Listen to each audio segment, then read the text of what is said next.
of twilight's glow, tales of horror gently flow through the annals of the past. Mysteries we seek to cast. In the shadows secrets lie, truth that time cannot deny. Voices echo, stories blend, in the night they never end. True crime tales that chill your spine, cold cases lost in time, duo murders dark and grim, pique your interest, drawing you in. Every mystery left behind, whispers creeping in your mind, covering all sorts of crime, stories twisted but sublime.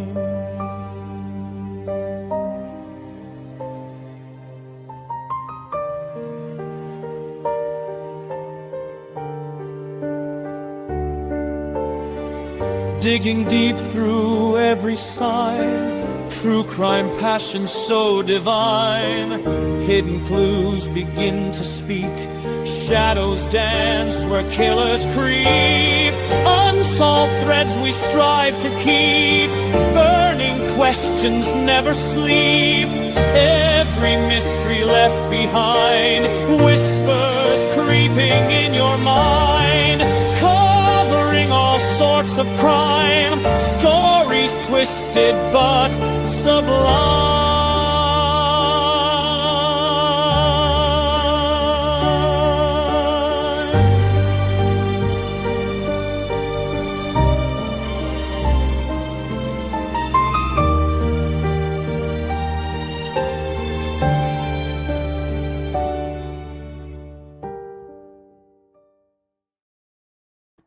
Good evening, everybody. Welcome into JSY Talks Crime. Smash a like, subscribe, hit the notification bell, and as always, bless up for watching.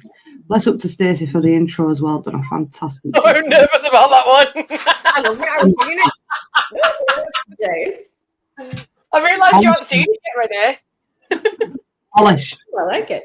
Very polished. Yay! I wanted to go for the crime feel, and hopefully that's come across Crime. the vibe we're going for. Yeah. The last two slots, I could not think of what crimes to put in there.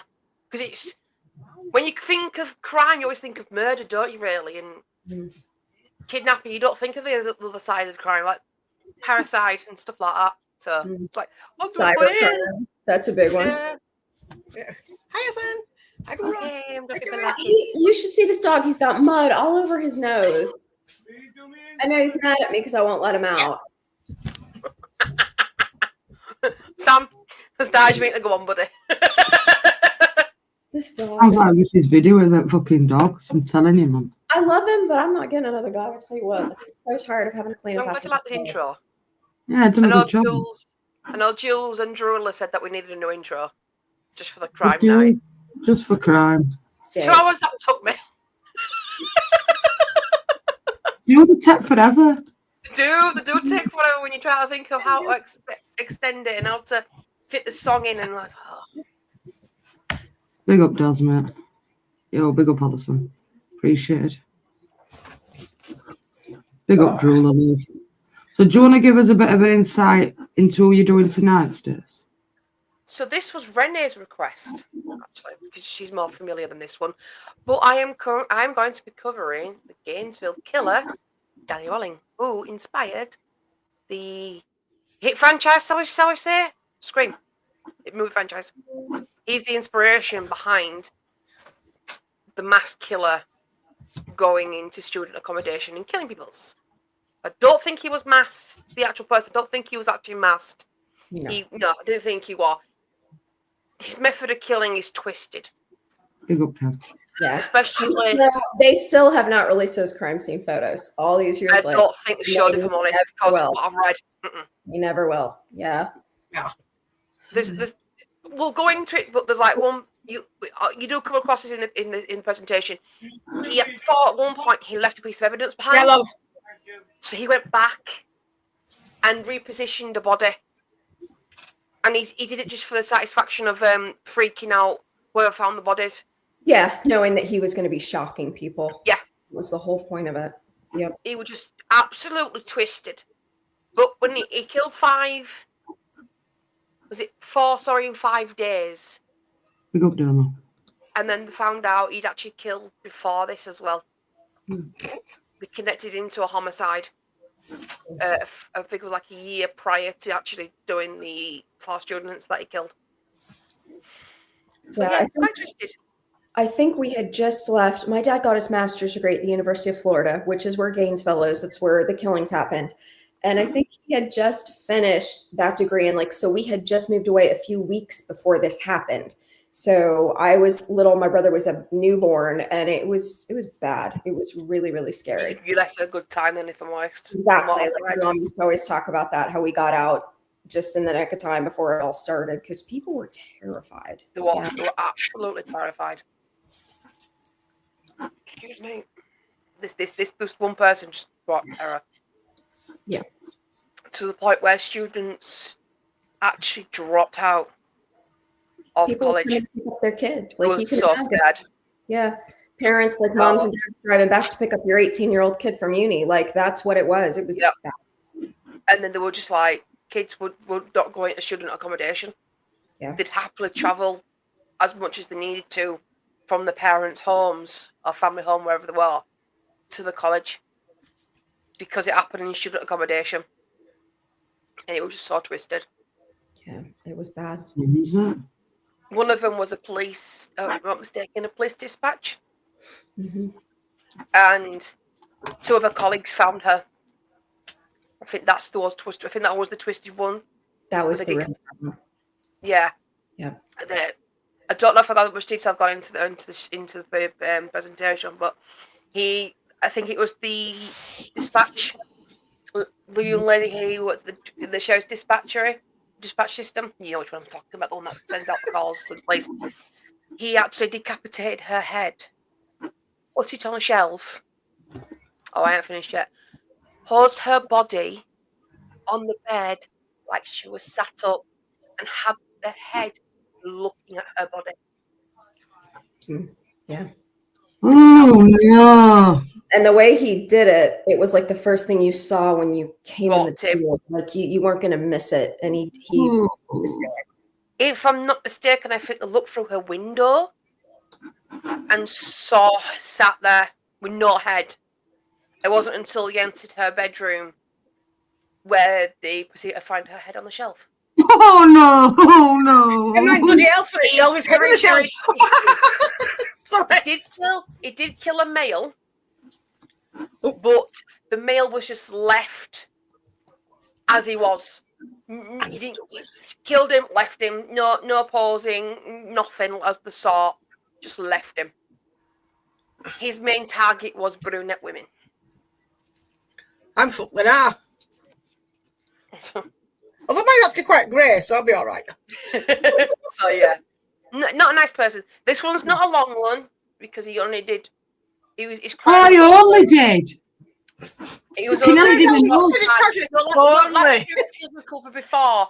They've killed quite a lot along a longer time span. This I won't even call him gentleman. This twisted. So this is short and sweet, really, is what you're Yeah, saying? basically in short and sweet.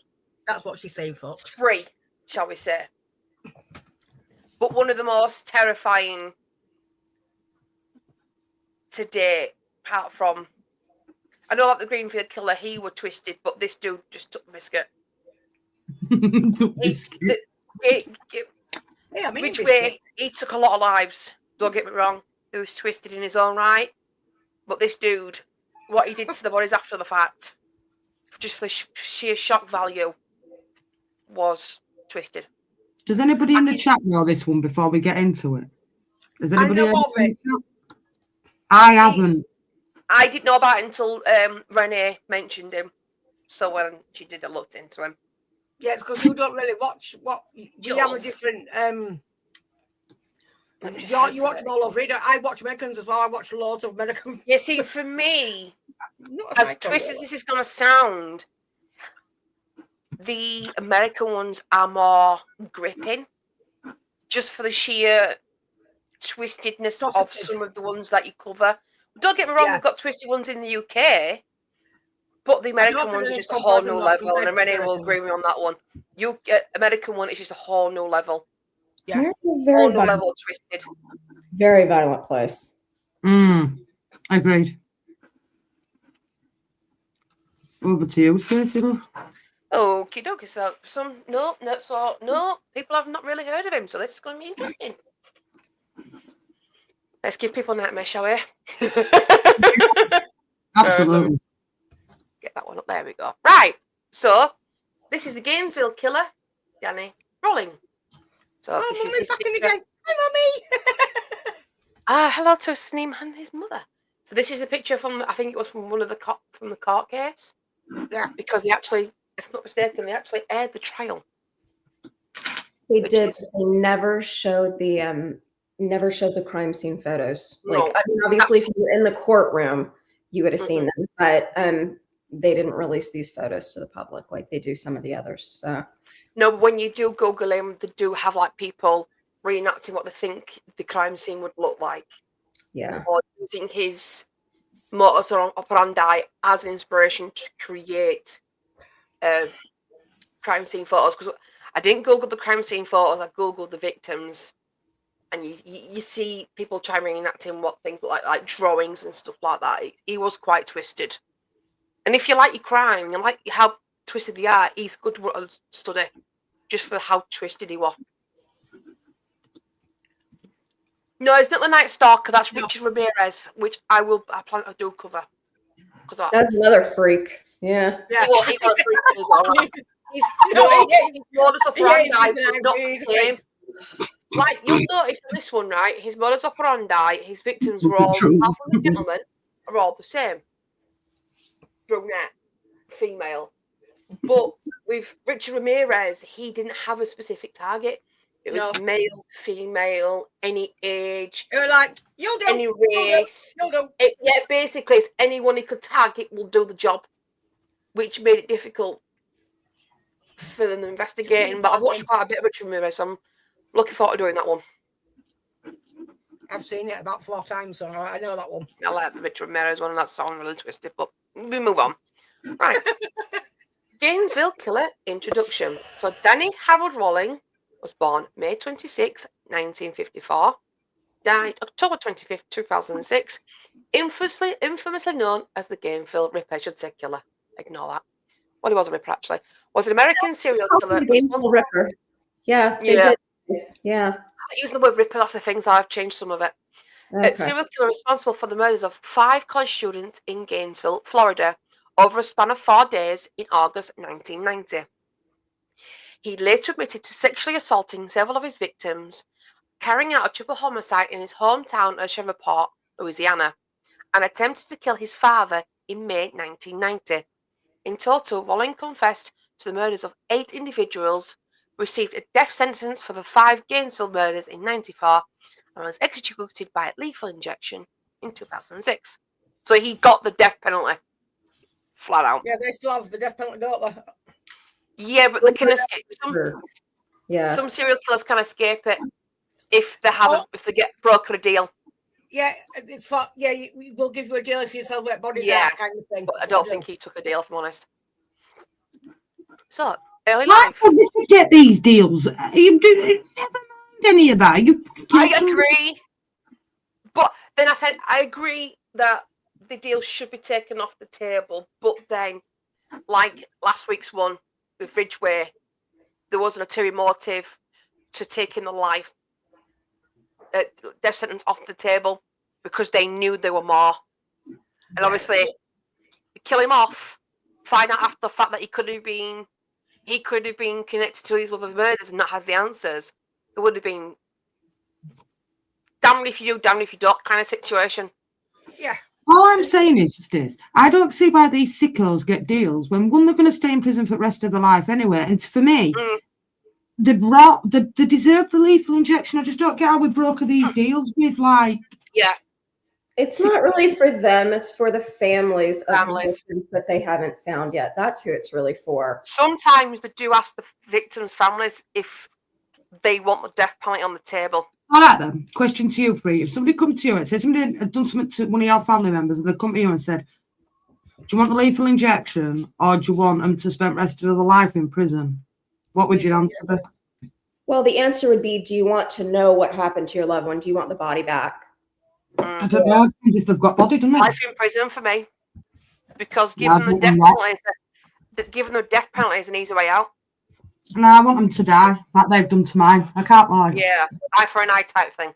Yeah, I mean, but I seriously, think about it. We've both been on end of that scenario, right? And for me, yeah, we've got his body, right? But nah, just do him, get rid of him. Well, let's face it, Stacey, you're only going ground and rot with worms anyway. Yeah. Well, you've got a kid that's missing and you don't know where the hell your kid is. But if you know they've killed them and you don't, the body's going to be thingied anyway. No. For me, I'd just want them You dead. don't sure know that they did kill them. All you know is that your kid is missing and they kind of fit a profile, so they could have been. I don't know. I support the deals when you can give people closure for missing children. And some don't. I can't lie, I don't support it at all. They'll do that, but they don't. Okay. They just lie and say that they're there, and they're not. It's a. But like, I think another thing is like, remember that the American prison system is really not a nice place to go. Like, No, life it's in not. prison in an American prison, like that's a punishment. It's not. They don't try to reform people in American prison. No, they don't. Go in there to I've rot. watched trials about American prisons. And Life it's is life. brutal. Still can't rehabilitate you if you're not going to get No, out. we Yeah, don't brutal. care about rehabbing people in U.S. prisons. Can we upset your boy? So Danny Harold Rolling was born May 26, 1954. He was one of two sons born in Shreveport, Louisiana, to James Harold Rolling, 1931 to 2012, and Claudia Patrice, 1932 to 1995, who originally hailed from Columbus, Georgia. James served as a U.S. Navy veteran during the Korean War and later became a police officer in Shreveport. He frequently subjected his wife and sons to abuse over trivial matters, including the way they breathed, which he found displeasing. He also conveyed to his son that he was unwanted from the moment of his birth. Ouch. In one particular incident, Rolling's mother was hospitalized after alleging that her husband attempted to force her to harm herself with a razor blade. Despite her numerous efforts to leave him, she consistently returned shortly thereafter. Off the bat, imagine being told from birth that you were unwanted. Cruisy. She would always Yeah. talk that, innit? Yeah. I would always talk about my mum. Big up, Dermo. I mean, it might be a cereal with cereals I eat, but not fucking going out doing it. But you see, she's got used to that treatment, so she goes back to. Yeah, she was familiar with it, so it was like normalization for her. It's hard because once you're in that circle, you try to get out, you always get pulled back and go, I got pulled back many a time. But when you finally get away and you stand your ground, that's when you know you've done it, and it's hard. It is hard. Oops. Big up, Dermo. Early life continued. I don't get that though when it says about wanting to harm himself with a razor. That's crazy, isn't it? That. Yeah. He was That's someone you were controlling when it was dad. That's cruel, isn't it? On one occasion, James restrained Rolling by pinning him to the ground, handcuffing him, and having the police take him away due to his embarrassment over his son. Additionally, Rolling had a dog that suffered severe abuse at the hands of James, ultimately leading to his death in Rolling's arms. During his teenage and young adult years, Rolling faced multiple arrests for robbery offences in Georgia and Alabama, and he was also apprehended for spying on women while she was undressing. As he transitioned into adulthood, he struggled to integrate into society and maintain constant employment. At one stage, Rolling was employed as a waiter at Pancho's restaurant located in Bossier City, Louisiana. In August 1990, Rolling killed 5 students, 1 from Santa Fe College and 4 from the University of Florida, during a series of burglaries and robberies in Gainesville, Florida. He disfigured the bodies of his victims, decapitating one of them. He also arranged their bodies in poses, occasionally utilizing mirrors. Oh, God. Yeah, wasn't her. Oh, God. Yeah, fucking red Isn't there? blooded. You want the twisted individual. Mm. And I'm sure if I've missed anything out, Rennie will happily point it out. I mean, decapitating bodies, that's quite grim in it, doing that. And then to arrange the bodies into poses, utilising mirrors. Oh, no, that's gross. This is why I think when the creators of Scream came up with the concept, I think that's why. From how it goes was fascinating. Which I think, yeah, it worked as a horror. If you didn't know it tells you it's based on true. It tells you it's based on true events. See, I like films like that because it intrigues me. As if we're gonna, I mean, there's a few programs that actually do cover things like this, like NCIS. Criminal Minds does it. You know, Criminal Minds actually is the best one for it because they do a lot of things like this, and most of them are done on proper, real crimes. And I really like the grittiness of the crimes. Ed Gaines, I will not be covering Ed Gaines because I think that's way too twisted for even for us. Oh, I know. I've explained this to. Is that one with lampshades? Yeah. I just find like decapitating bodies and arranging them in poses it's grim. But if the chat want me to cover Ed Gein, I can cover You can it. cover it for me, Stace. Just because I find it grim. I'll just make sure I've not eaten. Yeah, please make sure you've not eaten. I know a lot of people will have watched the Netflix documentary on it, the Netflix series, but I refuse to watch it because what I've heard is it's not true to actual stuff. That's what I heard, Stace. Not accurate. It's not accurate, so I'm not going to watch it. The Jeffrey Dahmer one had a few dramatizations in that didn't actually happen, but it was true to what we know about the case. So This was Dennis Nilsson one. It was spot on, that one that he did. Really? Was it? I'll have to watch that. Yeah, honestly, Renee, that Dennis Nilsson one's bang on the money. Bang on the money. It's on Netflix, Renee. I don't know if it's in the American one, but in the UK, it's on Netflix. Yeah. It is utter. That's why I'm covering it because I actually watched it the other day. That guy was terrifying. But David Tennant, he looks too much creepy. He does. Because she said he looked too much like him. Looks too much like him. Yeah. It's scary. And he was a green fucker, and he used to kill them and sit in front room with them and talk to them like they were still alive and that. Yeah, that's what I'm covering next week, by the way. He used to put them up in chairs and everything. Yeah. Yeah, he was twisted. Oh, Rodders. Big up, Rodders. Hi, Rodders. Yeah, that's right, Steam. But a lot of people have said that the fabrication on Ed Gein's one, it's too much for some people. Have said it just does not do it justice. And they can't turn around and say, "Oh well, we didn't know." And Ed Gein's case is worldwide known, just for the sheer weirdness of it all, because it makes him sound like this is this huge serial killer, but he only killed 2 people. Well, I think the rest of the things you see, wasn't he he was what the movie Psycho was based on, right? Yes. Okay, that's what the obsession with the mother. Yeah. Yes. That sounds like Nielsen when you're saying that Nielsen was like setting bodies up and like talking to them. Like, he used to leave him in his front room, Rennie, and talk to him and everything because he was that lonely, feed him and everything. Yeah, that sounds like Psycho, you know? Yeah, so Ed Gein, the whole case inspired Psycho, Texas Chainsaw Massacre, Silence of the Lambs, and another one. Big up, Trouble. One of my favorite movies, like this scary type movie, Silence of the Lambs. Is a really good I've never seen it. So no, I've never seen Silence of the Lambs, but Ed Gein. Which is Bianca. Renee, I'm not into scary films.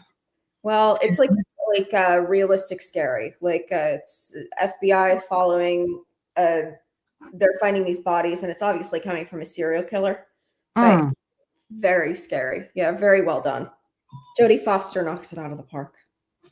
Yeah, she does. Don't mind Jodie Foster. Yeah, she does an excellent job. That's when he's walking around, this thing between his legs, and he's dancing in that room. Yeah, it's very scary. It fucking scared me. Yeah, I could do the Mel Bomber. Wasn't he British? I'm listening about the Unabomber. There were one in England, though, wasn't there, as well? Yeah, Unabomber's American. Unibombers. American. Yeah. Well, look into them, Demo, yeah? That's not a problem. Leave them on community page, Jim, or put them in group chat so we don't forget. I'll go look at them. So, it's the crimes. August 24th, 1990, in the early hours of the morning, Rawling entered the apartment of two university freshmen, 18-year-old Sonia Larson and 17-year-old Christina Powell. He discovered Powell asleep on the couch downstairs, standing over her momentarily without waking her, and then proceeded to upstairs bedrooms where Larson was also asleep. Rawling murdered Larson by first taping her mouth shut to muffle her screams, then stabbing her to death with a K-bar knife. She died while attempting to defend herself. Afterward, Rawling returned downstairs, taped Powell's mouth shut, bound her wrists behind her back, threatened her with a knife as he cut away her clothing.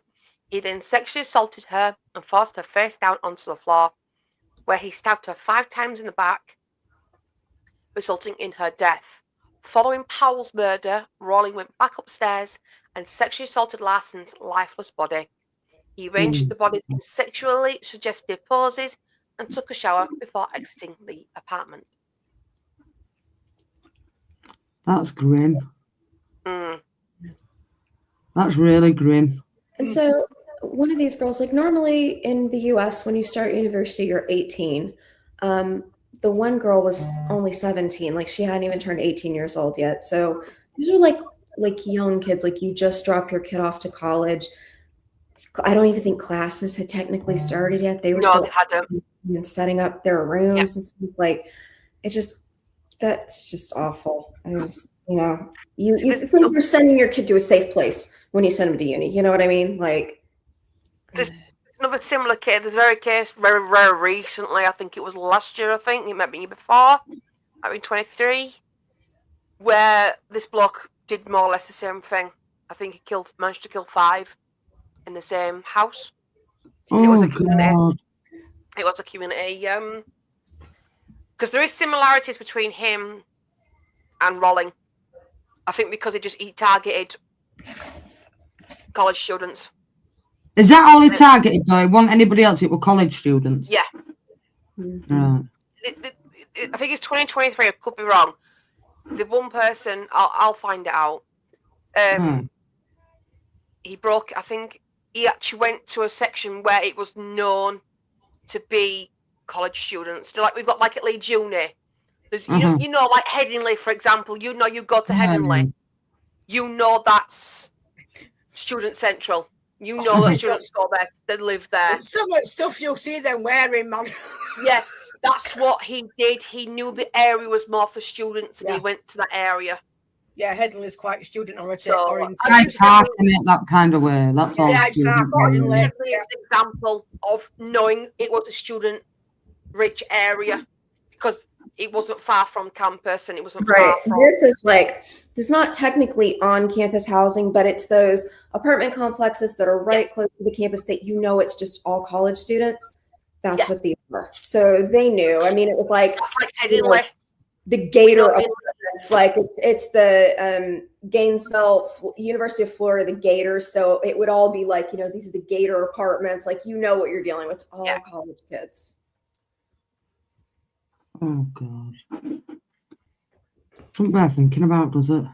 I mean, I always lock my front door when I come home. It's always locked. I mean, you think about it, when you go off to college, if you go off, or when you were 18 years old, no care in the world, all excited, about to start this new chapter of your life, and that, it's just awful. It's really awful.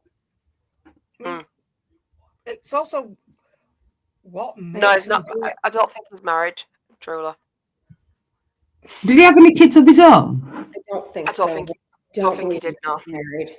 He was kind of a loner type that would Well, Stace will get into it when they get into where they found him. You'll see what I mean. He was like a loner. If you haven't mentioned it, we can discuss it. Yeah.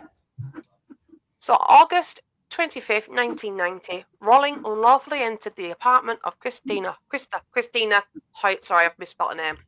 an 18-year-old chemistry honours student at Santa Fe College, by prying open a sliding glass door with a screwdriver.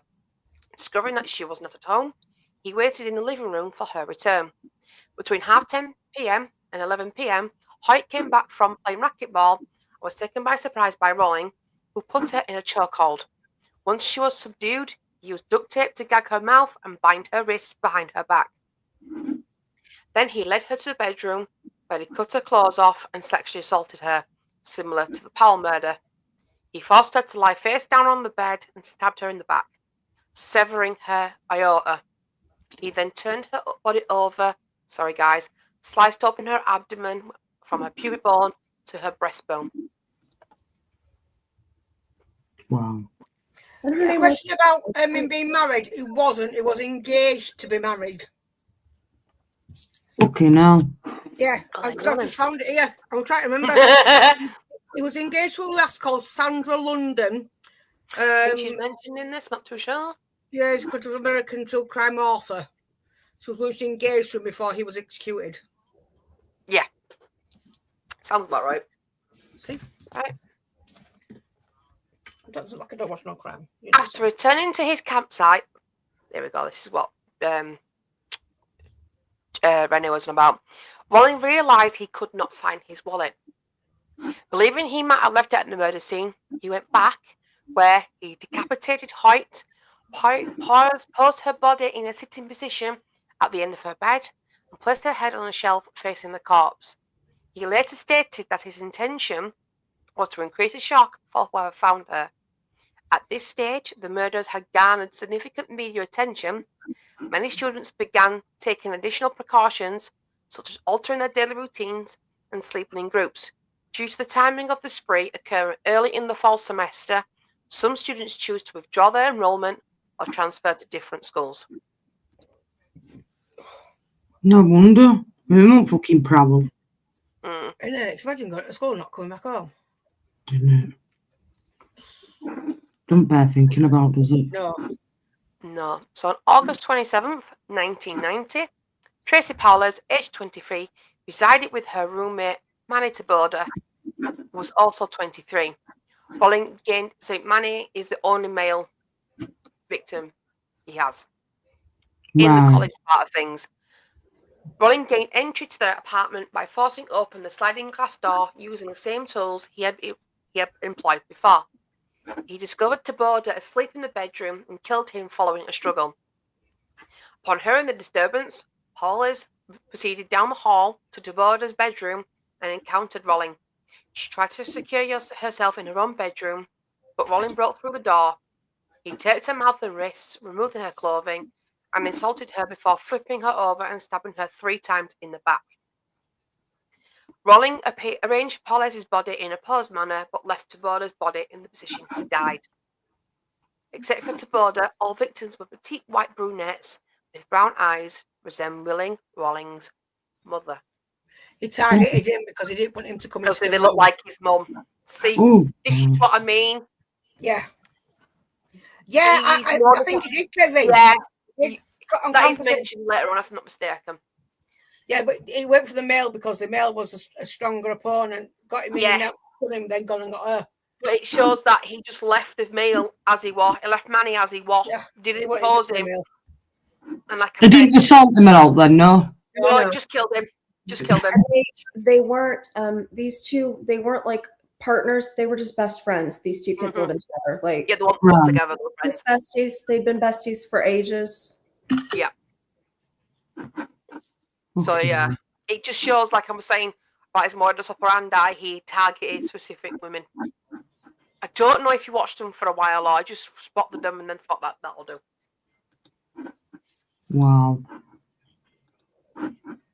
So this is where it gets interesting. Initially, law enforcement had very few leads. The police managed to identify 2 suspects. One of the suspects was Edward Louis Humphrey, a 20-year-old University of Florida student with a history of mental health issues, who had previously been convicted of felony assault against his grandmother. He was held in custody for 5 months until the grand jury declined to indict him on murder charges due to lack of evidence. Humphrey's photograph was frequently circulated by media outlets. Authorities publicly exonerated him of all charges after Rollins' capture. So he was believed to be the killer for 5 months. Okay, now. And obviously, in that 5-month period before they even caught Rolling, his picture was all over social. So this was only over a 5-month period, then, this killing spree? He got away with the murders initially. Because he Right. killed them and then disappeared. He was done.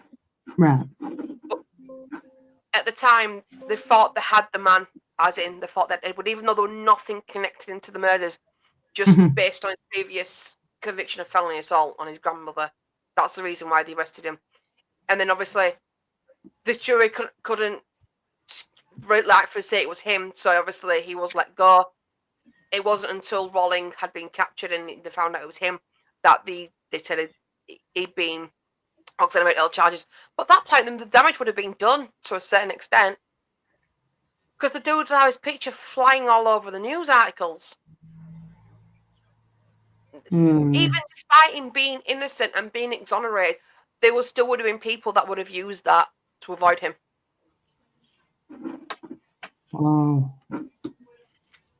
So after he began taking medication for his manic depression, graduated from a local college in '94, and later worked while studying part-time, ultimately graduating magna cum laude from the University of Central Florida in 2000. The other suspect was also later cleared. So the suspect wasn't named, only he was. Right. Before the capture Rolling.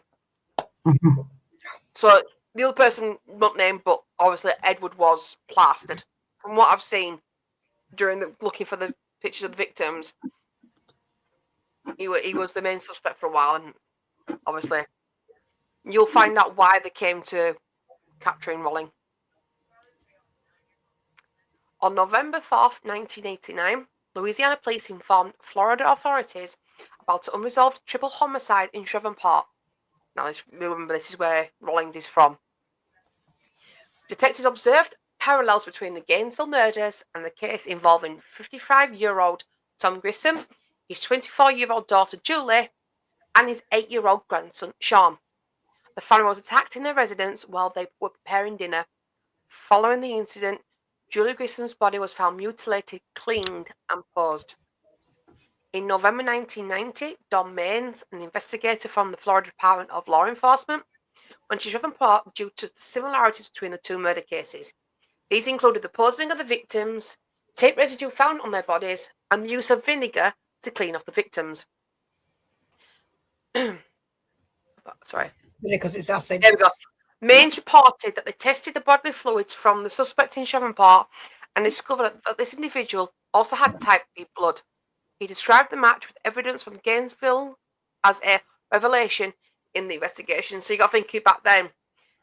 They did blood typing. That was the only DNA they could do back then. It was blood typing. That's all. So even if the person's innocent and they've managed to have the same blood group as the killer, 9 times out of 10 they were exonerated just on that blood evidence alone.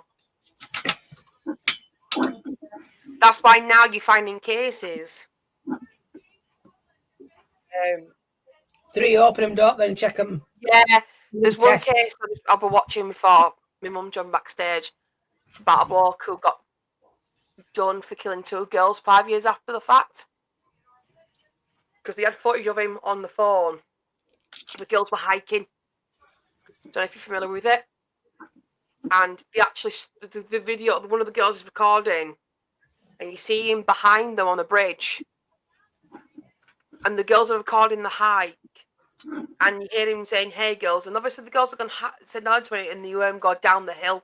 And that's when the footage stops. The police had that footage for ages. Ooh. That was quite a freaky case. I might cover that one. That's a good case. That one is still kind of going on, I think. So you know which one I'm talking about then? Yeah, I know which one you're talking about. Really a sad case. Yeah, they were only young. Exactly. Shortly after Maine's visit to Shreveport, a local resident named Cindy Turek, sorry the mispronunciation, contacted Crime Stoppers to suggest that Danny Rolling might be linked to the murders in both locations. 3 months prior, in August 1990, Jerick had heard a news report about a series of murders while driving through Florida Panhandle. This report prompted her to think of Rolling, whom she had encountered at her church in her Louisiana hometown, and his potential connection to the Grissom family murders. In Shreveport, Rolling had made deeply unsettling remarks to her and her then husband, Stephen Dobbin. He'd come over every night for a while, and then one night, Stephen came in and he goes, "He's got to go," Drake recounted. She also mentioned that Dobbin had told her that Rolling confided in him about having a problem. I asked, "What kind of problem?" Jerick recalled, and Stephen said, "He likes to stick knives in people." Or into people. You don't say. She does go on. Isn't it? Jerick Well, admitted that she initially dismissed these statements because she found it hard to believe that Rolling could be involved in the Shreveport murders. Rolling had also told her, "One day I'm going to leave this town and I'm going to go where the girls are beautiful and I can just lay in the sun and watch beautiful women all day." Ugh. Creepy bastard. Ooh, Stephen alone is creepy. ooh. Making your nails stand up back of your neck. Yeah, Yeah. you're typing it, I'm like, ugh. Ooh. The Gainesville murders troubled Jerick deeply, prompting her to reach out to the police in November due to her suspicion regarding Rolling's involvement in the murders occurring in both cities. "It was something I couldn't shake off," she remarked. "One day, I decided to pick up the phone, call Crime Stoppers, and stated, 'I believe there's one individual you should look into, Danny Rolling.' That's how I managed to capture him." Mm. Investigators acted upon the tip and swiftly located Rolling, who had been apprehended on September 7th, 1990, for a supermarket robbery in Ocala, Florida. The robbery took place in just 10 days after the remains of Paula and Taboda were discovered. At the time, Rolling was being detained in the Marion County Jail, sited 40 miles south of Gainesville. Investigators found that Rolling had type B blood, which matched the blood type of the suspect in both Gainesville and the Shreveport murders. Upon realizing that Rolling had several convictions for armed robbery, Florida investigators considered the possibility that he might also be linked to the bank robbery that occurred on the same day Mr. Hoyt's body was found. They visited the evidence locker, where the items such as the gun, screwdriver, a bag of money, and a cassette player were kept, and listened to the tape. They also discovered the tools that corresponded with the marks left at the Gainesville murder sites. The small campsite where he had been residing was located in a wooded area close to apartment complexes often visited by students. Investigators uncovered audio diaries he had recorded there, which hinted at the crimes. Subsequently, it was revealed that on August 5th, 1990, Rolling had broken into Janet Frick's home in Sarasota, Florida. He restrained and gagged her with duct tape while he sexually assaulted her, but he did not take her life. Lucky So she's bitch. the one that got away. Very lucky. Yeah. Do you want to just bring up Jules' comment there, right in there, Jess? Bundy. Yeah. Quite close to it. It's a good job you mentioned that, Jules, because in November 91, Rolling faced 5 murder charges nearly 4 years after the murders. He was brought to trial, asserting his motive was to achieve superstar status akin to Ted Bundy. So that's why I mean, when Jules brought up Bundy, he wanted to be up there, the level of infamy with Ted Bundy. Yeah, but somebody walked into the dorms and he battered them with baseball bats. In 94, just before his trial was set to begin, Rolling unexpectedly entered a guilty plea to all charges. Following this, State Attorney Rod Smith introduced the penalty phase of prosecution. During the trial, Court TV aired an interview with Rolling's mother from her residence, where his father could be heard yelling off camera. So despite what his father put his mother through, they were still married. Oh. So the next slide is... So these are the 5 college You know victims. when he killed them though, did he rob them, Stacey? Did he get out from them? I don't think he... No, with the car insurance, he did not. Killed them, Oh. posed the girls. That obviously sexually assaulted the girls, and then apart from, I think it was Hoyt. I think Hoyt was the one that he, Krista Hoyt. He's the one that he went back to when he believed he left his wallet at the crime scene. Thing is, what he'd done is he killed Christy Hoyt, left, didn't do anything. He went back to his campsite where he was arrested. He realised he could not find his wallet. He believed he left his wallet at Hoyt's home. That's why he went back. It was after the fact. He then decapitated her body and paused her body. After the fact, he went back the second time.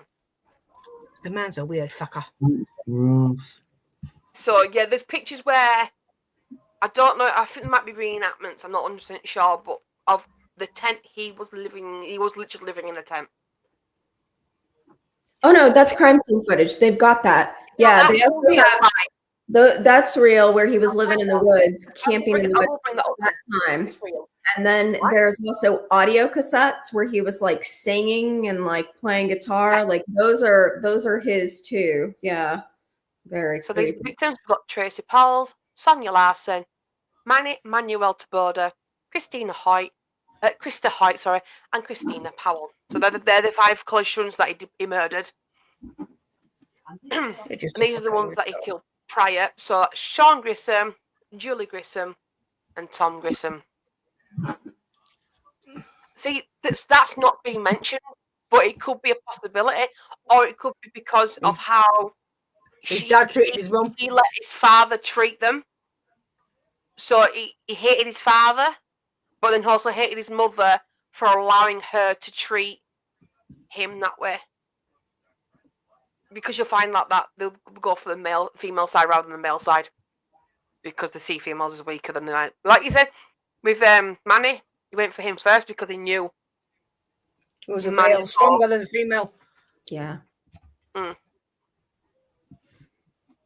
That's my thinking, Drew, of that. Because his mother allowed, probably in his eyes, his mother allowed the abuse from his father to continue, because she left numerous times and still came back. So that's my line of thinking, because nothing came up about him being sexually assaulted from my research. I don't know if Rennie can back me up on that one. I haven't found out about him. That he was assaulted. Yeah, I'm not sure if I ever heard him talk about. I mean, I'm sure he had all kinds of blame for everybody. Like, I remember him doing that. Like, nothing was his fault, you know? Like, he was one of those. He's just a really weird guy. On April 20th, 1994, Rolling received a death sentence. Rolling was found to have antisocial personality disorder, borderline personality disorder, and paraphilia. I don't know what paraphilia is. I know what's pedophilia. Hold on, let me look it up. I'll find out. I think it means like just warped. Right. Hold on, let me make sure though.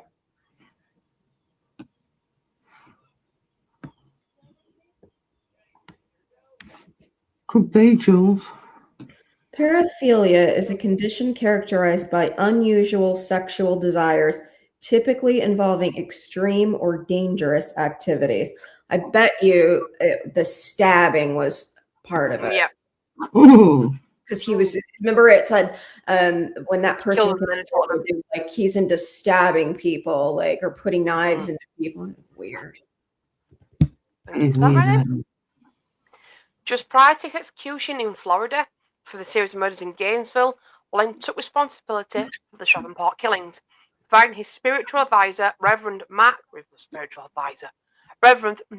Upstead, and Florida law enforcement with a handwritten confession and an apology.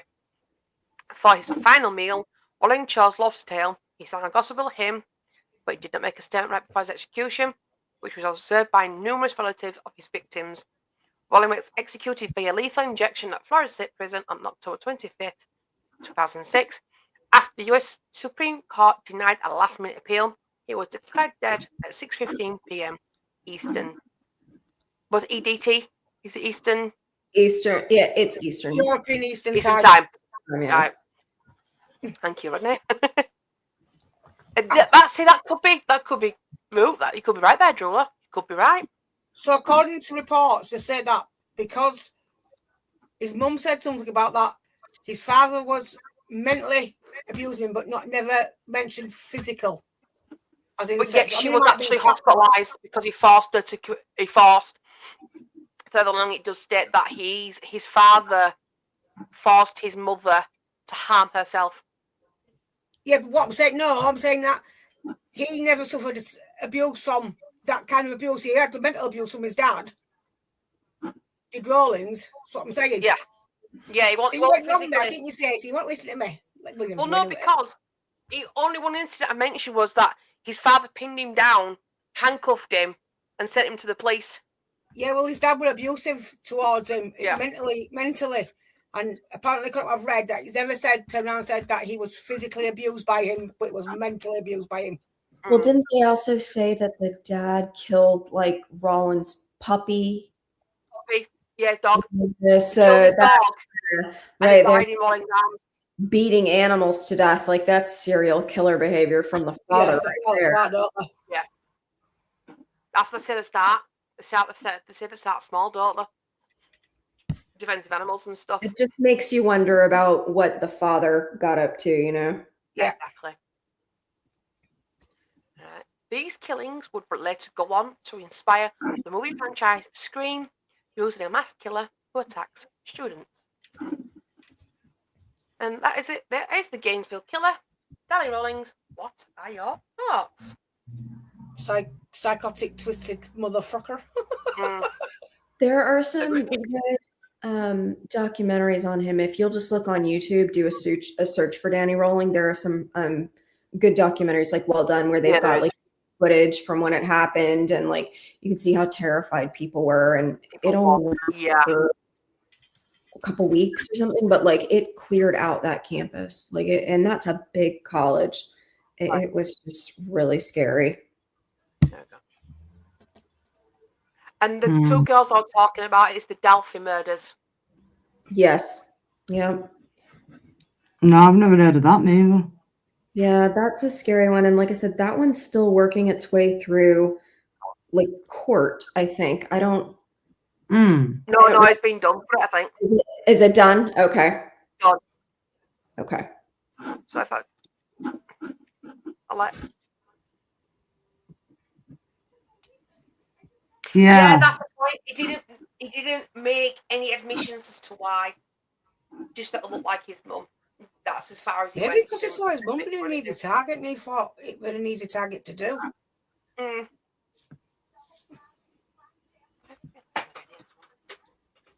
don't Being in know. that environment's not good, as we know. Causing them and doing all that, that's really creepy, isn't it? It is. Like decapitating heads, Rennie. Come on. Yeah, when Rennie mentioned it to me, I did not know about it. So I was going in blind to this one. And it's scary. If you watch those documentaries, like just look up Danny Rawling on YouTube. You'll find some good documentaries. I remember when they found the campsite, and there's court video they showed of them finding like the tent he was sleeping in, and it was right there in Gainesville, like, and he had been there for ages. And his campfire, and he fancied himself like a singer, so he had a guitar there, and like all these audio tapes of him singing and talking about killing the people. And I mean, it was just nuts. Really scary. Could he sing? No, he was shit out of I thought I'd just ask. No, not a good singer. Did he have any brothers or sisters, Renee? No? I don't know. Brothers. Did he? Brother. I think he was one of two, I think. So is his mum and dad still alive now, or are they dead then? No, they're dead. Dead. Mum died in 2012, and his dad died in 2006. That's You know, I crazy. don't think those other. I don't ever remember hearing about the two other brothers like being in any kind of legal trouble. Yeah, Drula, that's a really sad case, and that's one where like Donald Trump has some. He's culpable for making sure that those kids that were accused of that were locked up, and those kids were innocent, and it was because they were Black. I mean, that was just, Yeah, I remember that one. Yeah. cool. Yeah. Yeah. I don't remember that one. Just let me find these about the college ones though. It's the one I was talking about that was quite recent, which was similar to this case. It's eerily similar to Rawlings. And I think he actually mentioned, the actual killer actually mentions it. That's probably an interesting one. So it's not the Idaho. Mm. That was a bad one. Idaho. Do you not think serial killers in America, Renee, are off the Richter scale? I think the issue with America is it's a really big country. There's like 360 million people that live here, and it's super violent. Very easy access to guns here. Yeah, do you know what gun law like we have over here? Sorry, it was 2022. We've got more guns here than people. Like, there's way more than 360 million guns here. So you always have to assume everybody else is carrying a gun. Like, seriously. You have to be really careful. And it just, there's a lot of places here that are super remote and would be easy to get rid of somebody. Mm-hmm. I think that's what it is. But I think, honestly, part of it is it's such a big country. And then it's always been a super violent place. I agree. No, I just think like serial killers over there are brutal, Rennie. Like, I'm not saying like what we've got over here because they are, but like they just I don't know. It's a whole new level in America. It's a whole new level of evil, Rennie. Yeah, it's not saying that everything's bigger in America. It's like that with the crime too, you know, like where it's more shocking. Yeah. I mean, I know, like we've had, for instance, like I've said, Harold Shipman. But Shipman injected people with insulin, right, and it was a pain-free way of dying. Right? I'm not saying what he did was right, because it wasn't right, but it was a quick and easy way to go. Like, these have been tortured, and like, I don't know how you could cut up a body and not even show no emotion to decapitate somebody's body, Renee. I'd feel physically sick. I don't know about you. I couldn't have the stomach to do that.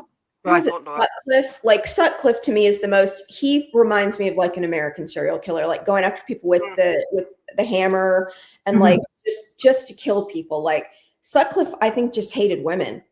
Yeah, he did. He did. But his wife swears that he was such a lovely person and all this lot.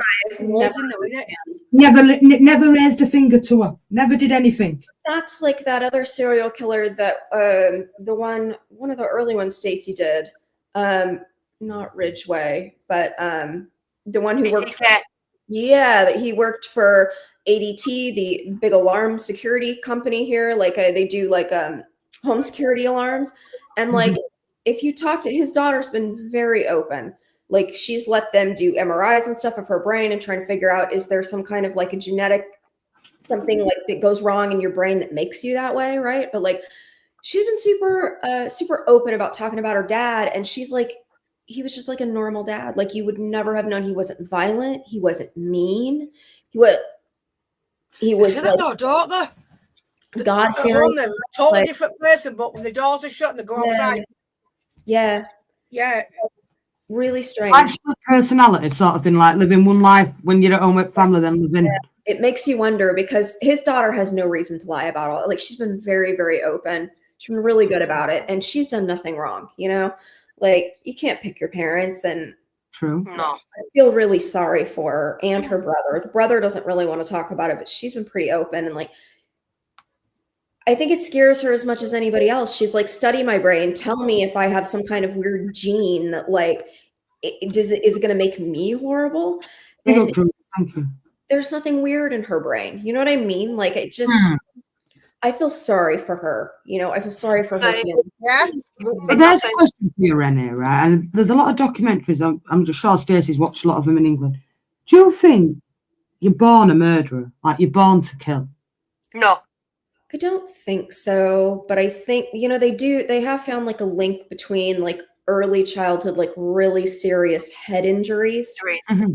Like the one, God, I can't think of his name now. The one that we were talking about earlier that was in the San Francisco Bay Area killing people, the Night Stalker. Yeah, He had Richard Ramirez. he had like a fractured skull at like 2 or 3 years old in Yeah. like a playground accident. Like And his uncle didn't help either.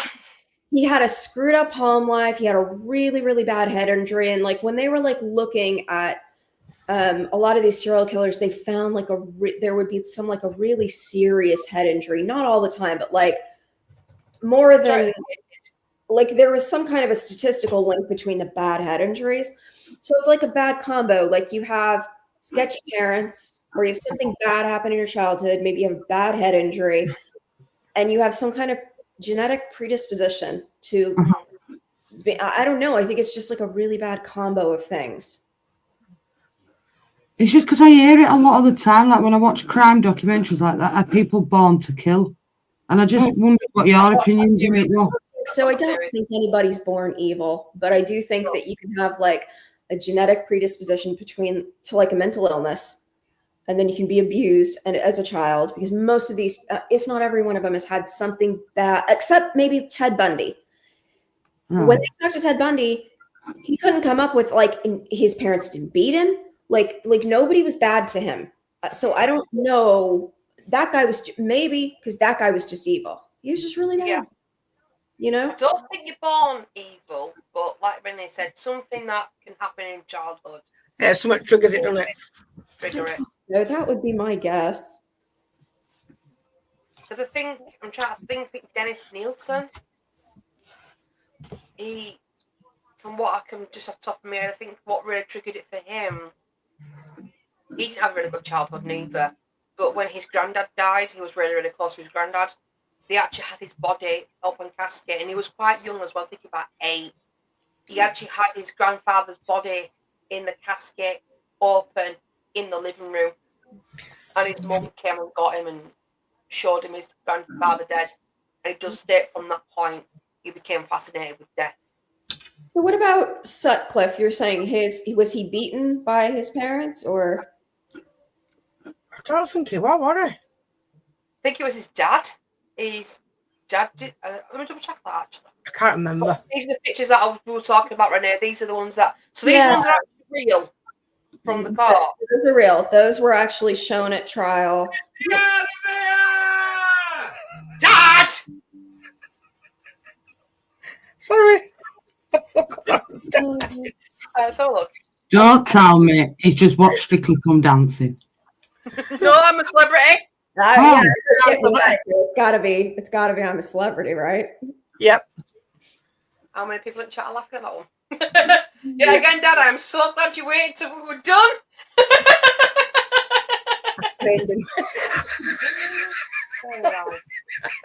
Right, so Sutcliffe witnessed his physical domestic abuse from his father to his mother. So that's the same scenario as Rawlins then. He was born premature, was Sutcliffe. Mm. Oh, You're not blaming premature on that. What I've just found out, one of Sutcliffe's brothers recounted an incident in which their father smashed a beer glass bottle over Sutcliffe's head during when his brother was 4 or 5 years old. Sutcliffe's father would whip his children with a belt. Obviously, like my mum were growing up at that time when he were about, and that she were told like you don't go out on your own and everything. My mum can remember it really well. Scary. I remember it.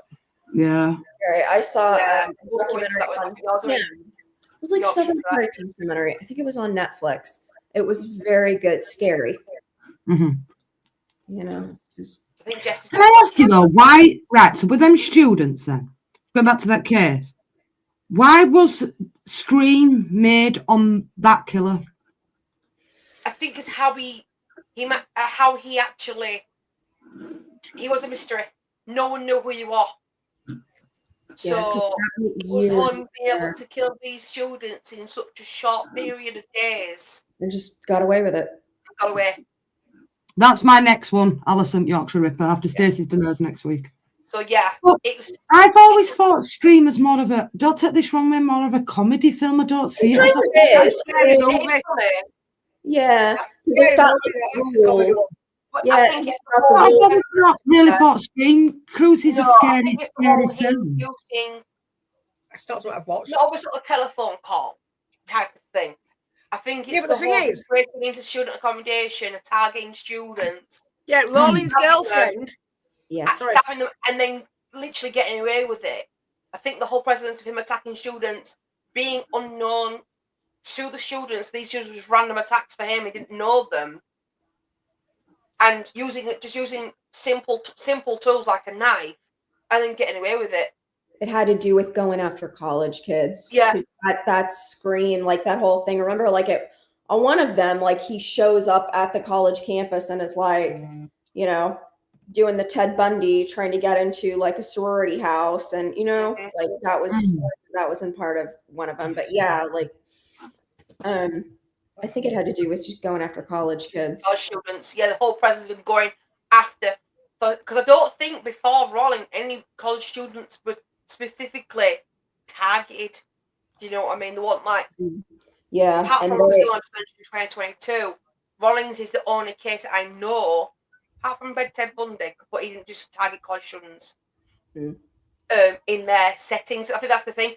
He actually targeted these students in their accommodations rather than in the street or in the woods or like going out with them, getting them drunk and doing it that way. He literally went to their apartment complex or the houses and killed them that way. I think that's what the whole presence of Scream was, that he entered their accommodation, killed them, and walked away. The telephone part and stuff like that is all exaggeration added to.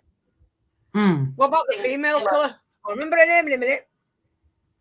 She's American. Oh, thingy what's the chops? The woman that killed the truckers. The guys that then said that they were raping us, but she shot Yeah. them. Eileen Warnes. Eileen Warnes, yeah. Yeah. Yeah. Well, I'm watching a documentary right now on Netflix actually, but yeah, she's You should watch- if anybody has Netflix, watch that Mindhunters on Netflix. It's really, really good. That's the one I recommended before, but it goes into some of these famous serial killers. It was like when they stood up the behavioral sciences unit at the FBI. It's the story of how they stood that thing up. I watched a program called Criminal Minds. It's a mock-up program, but it's called Criminal Minds, and it's a BAU, and they actually do crime stories in their programs. So you see some of it, but it's like, I mean, Tony's watched earlier on, and it's on real crimes. So it's like a docu-crime soap kind of thing. And they do cover things that have happened, real crimes that have really happened. Yeah. They don't go into all the gruesome details. They just skirt around it all. And I like that. But yeah, no. She was yeah, the Mindhunters is about the real story of the people that stood up that behavioral sciences unit. And then Silence of the Lambs is, a fictional story, obviously, but dealing again with the behavioral sciences unit at the FBI. And it's such a good movie. It's really scary. I love Silence of the Lambs. Seriously, Jess, you should watch Mrs. Biddy. That's such a good movie. Very just watch what, Mrs. Biddy? Sorry, Ray. Silence of the Lambs. Silence of the Lambs. I bet my mum's seen it. I'll ask her when I go downstairs when I finish this string. Has she seen it? Movie. Really a good movie. That's the same person talking about Janine. See, I've seen Hannibal. Yeah. Hannibal. Lecter. That's it. Hannibal. Gaines was part of Hannibal inspiration as well. Because he did I think he actually ate some parts. Yeah, good film. It really is. Very scary. Like you got Silence of the Lambs first and you got the second one. He used body parts like Jeffrey Dahmer and Ed Gein had that connection. Kept body parts. I don't like most things with Drula. Hey, that's better than me, Drula. I'm terrified of clowns because of It. That came out like it's one film I've never watched. So scary. I'm still scared of clowns. But if you That's weird because I watched a documentary overnight about a woman who was killed by a clown at her front door, and it turns out it was her husband and his knockoff piece that got the clown to come and kill her, and it turned out it was his partner that got her killed. She just opened the door and she got shot for what kids. Yeah, John Wayne Gacy. That's the crime story. We'll be covering that one. John Wayne Gacy. Yeah. He will. He will. I'm more American side. Jess is more the UK side. Out from next week, because she's me. Silence at Lambs, you say, Renee? Silence of the Lambs, yeah. I'll have to video. I'm sure Sheila's seen it, my mum, because she's into all that. Oh yeah, it's a classic movie. Very well made. Anthony They Hopkins. filmed I part of can it. watch it on my own because I'll shit myself watching it on my own. I can't lie. They actually, You'd be like that, won't you, behind cushion? I will be fucking looking through fucking curtains, man. they were able to film part of it actually at the FBI's headquarters in Quantico, Virginia. So just really, really well made. Very well made movie. I lost my mum. I no doubt she will have seen it, to be fair, my mum. Get yourself a, we're going to finish in a minute, Drew. A early night. Get yourself a horror film on. Get yourself chilled out, lass. Julia, if anybody has HBO and you like Stephen King as much as I do, there's a show on now called Welcome to Derry. Very good. Been very scary so far. Oh, what's been watching that thing? Strangler. Oh. Hello. Yeah, that'd be cool, wouldn't it? Oh, yeah. Definitely. No, but do you know what we could do, Drula, right? Set a StreamYard up backstage and we could all sit backstage and watch an horror film. We could do that. We can all watch I don't do horror. We're watching with everyone. Yeah. You know. There you go. Could do Well, that. You Well, just like the episode thing. and then we'll all watch Silence of the Lambs together. Do you know the West Memphis 3, Rennie? I do, yeah. That was a That's familiar. super famous case that happened when I was a kid, I know that and I had to drive through Memphis fairly regularly. Yeah, really scary. Do you want us to look at that one, Jules, as well? Is that another one for Stacey on American side? That's really a good one. West Memphis 3, Stace. There you go, Stacey. There's another one for your list, love. Don't know this one actually. I'm just gonna look at it now. It's just awful. And then There you go. Jules has asked for a request. There you go. Oh, okay. The community page for me. I need to go look at my community page, by the way. Oh, you're asking something to Jules. She don't know what community page is. You'll just have to write that one down. Don't go into the community page for me. Write this down for me. No, I'll just, you know what, Stace, I'll send it to you in WhatsApp. Send it to her in WhatsApp for me, Rennie. I'm just looking at it now on Wikipedia. That's one to get your teeth into, Fiona, Jules is saying. Yes, that and that. Boys. Yes. Yeah, I think I've heard my mum going about this one before. I'll YouTube that. I'll YouTube that when we're done here. There's like 2 documentaries that HBO did on that case, 2 or 3. It's scary and horrible, and it not only is it awful because 3 little boys were murdered, but it's awful because they blame 3 teenagers that were like goth kids and just. And it won't remember, it? No, it won't. Yeah, Mrs. Biddy's and yeah. Hang on a minute. They made a film. It's called The Devil out of it. Hang on a minute. If I'm not mistaken, my favourite band did a song about it. If I'm not mistaken, Probably Because- did. They were huge fans of Metallica. it's Disturbed. Yeah, And I think, I'm sure it's just. I'm sure. 1 second, because saying Hi, it, sorry. looking at it now, when you said that there were goth boys that got done, I'm sure it just went ping in my head. Then somebody took my spot. I'm sure Disturbed did that. And that's weird. A song made about it. It's made me fucking realise. Just give me 2. There you go, Jules. They'll have a look into that one for you, Stacey and Rennie. They do the American ones. Sure, it's Disturbed. I think they call it 3. Jules reckons they did it, Rennie. you think so? I don't think they did. I think it was actually the stepfather of one of the little boys. I truly do believe that. I'll have to watch that. We'll do that, Jules. In a There's couple 2 of weeks. documentaries. I'm trying to remember the name of them. Yeah. I think when you said goth boys, Rainier, my Yeah. favourite band Disturbed have a song called 3. And when you said about them being goths, our dark attire seemed to frighten people away. And when the 3 young boys died, they planted their fingers and tangled us in a lie.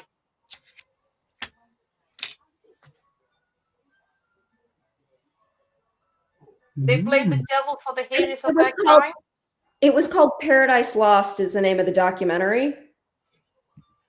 Paradise Lost. I think I've seen that. Mm-hmm. That's going to be freaky if that's the song I'm thinking Damien about. Is that right? Eagle and Jess Baldwin. Mm-hmm. Yeah, they're the three.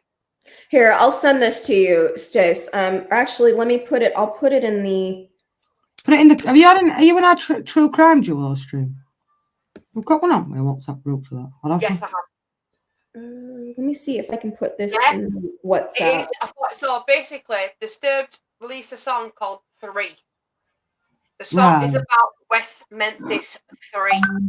When you said goth, I clicked. Right. So I'm only familiar with it because of the song. I'm not gonna lie. So, but I will watch it now. That's weird, that though, because that's one of my favorite Disturbed songs. That's weird. That's really weird. Wow. Thank you for that. Yeah, that's a good I one. would have made that connection until it wasn't until you said there were 3 gothic boys that got falsely accused of it. I'm assuming you. And when you said gothic, I'm thinking, hang on a minute. Yeah, the favorite band did a song about it. So, yeah, you got to thank Jules because she's the one that mentioned it. Big up Jules. I'm definitely watching that tonight. Yeah, and That's there's weird. a follow-up documentary that follows that because this will get you through the first trial and the Yeah. kids being put on death row. Mhm. But then the follow-up for it. You know what? 1 minute. I'm gonna do a document off my computer so I can write all this down. And then I've got it on. Well, on my Here's computer the size. follow-up.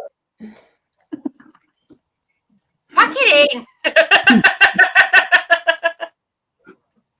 Anybody got ideas where they can watch it, Drula? YouTube. I think so. I put them. Oh, Drula's not in the.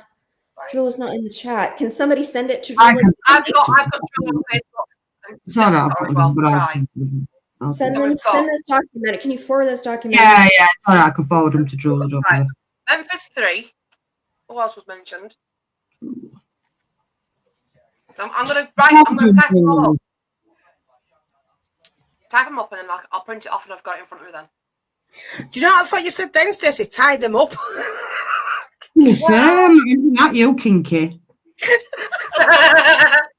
They are, Drula, love. So Memphis 3. Who else? Well, I've got a documentation up. We've got a few minutes left to kill. What other documentaries? American side. Because Jess doesn't. Oh, fucking hell, Stacey. No, but if anybody hasn't seen Silence of the Lambs, you should watch it. You should also watch Mindhunters because we're talking about so much of this is behavioral sciences unit stuff. So watch Mindhunters. That's on. Read away. Feel free. Actually, Got fall. John Wayne's face has been mentioned, but careful there, Jess. What about Night Stalker? Yeah, Night Stalker. Ted Bundy. Yeah, Night Stalker. I'm really familiar with the Night Stalker, unfortunately. It's a fascinating one to follow. The thing is, there's so many American crimes. They're here, but I can't remember. There's that many. There's some really, really gritty ones. The BTK was always a well-known one. Yeah. I've done Gary Ridgway. Now I've done Big Up to Renee because I didn't know about this one. The Gainesville Killer. I didn't know that one. Because, like I said, I mainly do America. Yeah, that one. Yeah. Hang on a minute, I'm on screen. How do I do That's it? all sorts going on the screen at the moment. It is, yeah, Drola. I think because the one on Netflix actually speaks to one of the because he diddles, we'll say, a young girl, and she's actually in that documentary. She was 8, I think she was between 6 and 8. And she was so brave. She gave a statement to the police. And she actually did the lineup. And the 2 officers that are in that documentary relayed that. And they just, when they took a statement off, they just said, shall we not add the child bit to the charges? To escape. Just let that little girl not go through that again. But she was so brave, though. When she did the lineup, she goes, do I say number 2, or do I write number 2? Because Richard Ramirez was the number 2 in the lineup, and I'm thinking that little girl is so brave. I'll look at that one. I know that one. Yeah, sort of. Excuse me, but yeah, the Night Stalker one's quite interesting one. I'll put Eddie Giggins down because I probably will end up eventually doing that one. That would definitely give you nightmares. Bloody hell, Stacey! I just typed in a list of serial killers in the United States. Tony Abels, 1970 to 1990, proven victims 4, possible victims 4+, sentenced to life imprisonment, murder, robbery, victim paroled and later killed at least 3 women. What was his serial killer name? Does it say his serial killer name? It says JSY Talks Football. Sorry. It says a list of serial killers in the United States. That's what it says. Oh.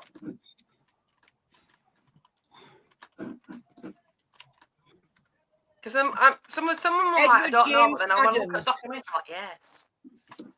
Right. Actually, years 1920 to 21. He could not even done it. He killed 7. Oh, yeah, right. Wow! Rodney Alcala. Bless you, my child. 1979. He did proven 8 victims, possible victims within 50 to 130 plus. Wow! Oh, what's that one? I'm on that list.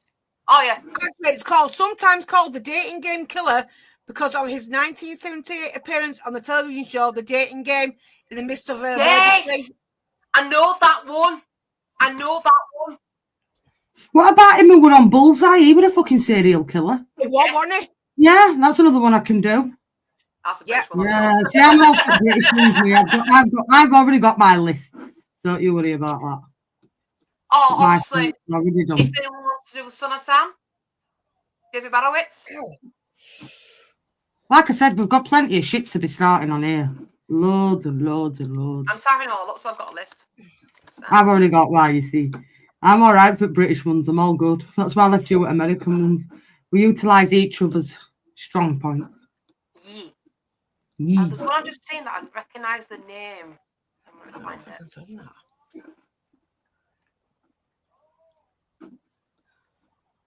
No. Let's see. You know what I'm saying? The Petting Party Bandit. All right, name is that. I'm thinking serial killer. Jesus Christ. Jimbo, no, he wasn't Jimbo, but he were on Bullseye.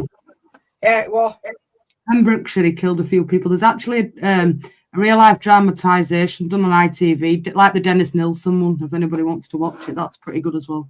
Like I say, I'm all for British, but I'm going to go into some unsolved ones after Jack the Ripper. Benny, you'll know this one. Hillside Strangler. Yeah, I know that myself.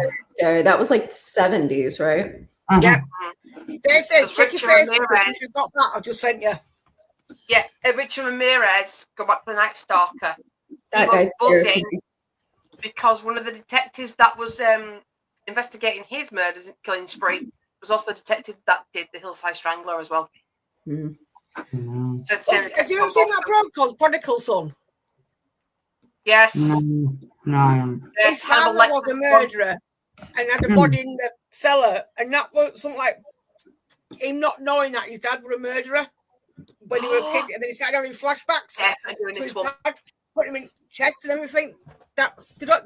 Stop that. It was a good fucking program with that, bastards. I love that. Toolbox Killer. Hotel. Rennie's face says it all. She knows that one. The hotel one. I know that one. Oh shit. What's it called? Tools. We want a fitted kitchen, actually. Yeah, the Son of Sam was a real serial killer. David Barowitz.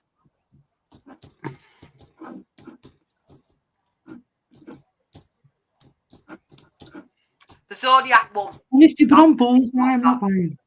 Zodiac is still technically unsolved. Yeah. They think they've got the dude, don't they, though? Although he's dead. Yeah, some people are pretty sure they figured it out. Stacey, it's called Cecil Hotel or Cecile Yeah, Hotel. Cecil Hotel. Yeah, I've seen that one. Yeah. That's what they're on about there. That's what Sid's Yeah, on when she about. walked into a fridge. I've seen Yeah, it's a bit they weird did it what on the Cecil ghost Hotel story. Say that ghost that were there. In Which it. one that? And then week after that one, I'm going to do Leslie Molseed. Yeah. Because a guy went to prison for that for 16 years and he hadn't actually didn't do committed it. Ronald Castry, his name is, and it took him 32 years to get him sentenced. And he was an evil bastard, and he was evil. His son speaks out on it, actually. And what he did to poor old Leslie was despicable. It is, Sid. It is the water barrel on the roof. She got in the lift and then she just disappeared and she was found in the There's quite a lot of murders there. Quite a lot. Do you know, we could write his own crime stories, all the shit we know. We have got some brains in there somewhere. Yeah. I used to collect, I've got a couple of books somewhere called True Crime books. The little books, but that big and the black with red writing on them. I used to collect magazines every week as well. I get one every month. This Real Crime, it's called. It's really good. Yeah. I did stop watching for a bit. I'm back watching again now. There's some sick bastards out there. There's some cruel bastards out there. But if anybody don't know Leslie Mulseed, have a look at that, because I'm going to do Yorkshire Ripper next. And then I'm going to do Leslie Mulseed. And I'm going to go into a few cold cases that I want to do. But they're interesting because they do get you thinking. Is she buried in Killenbeck Cemetery there? Possibly. It'd be done in between Yorkshire and Manchester, wasn't it? He'll come out of prison for 6 months, Weston, and he died. Yeah, he died, didn't he? His mother had campaigned for 16 years to get him out as well.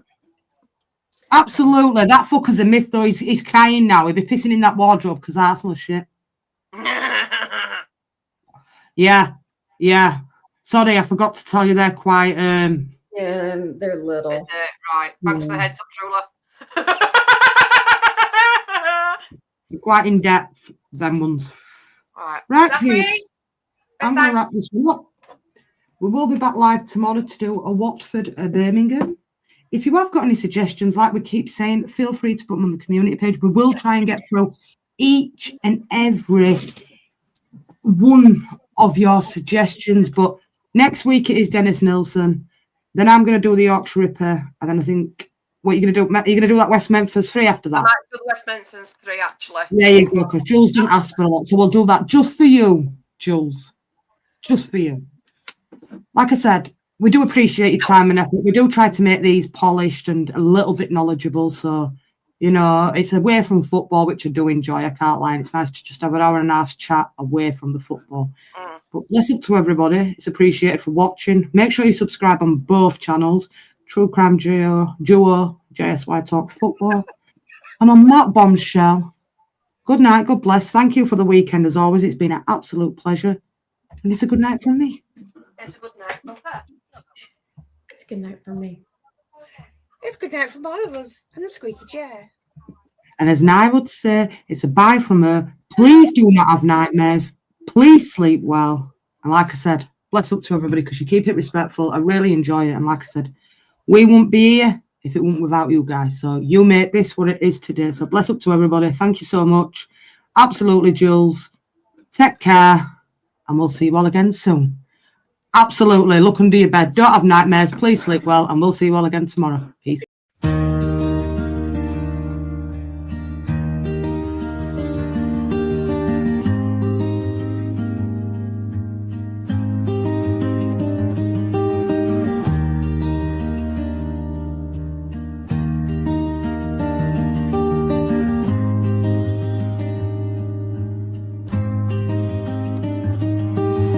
Like and share.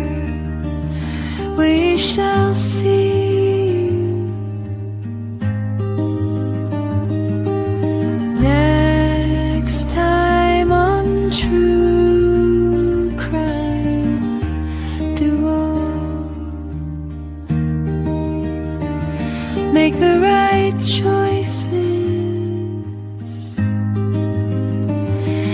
Please don't have nightmares. Till next time.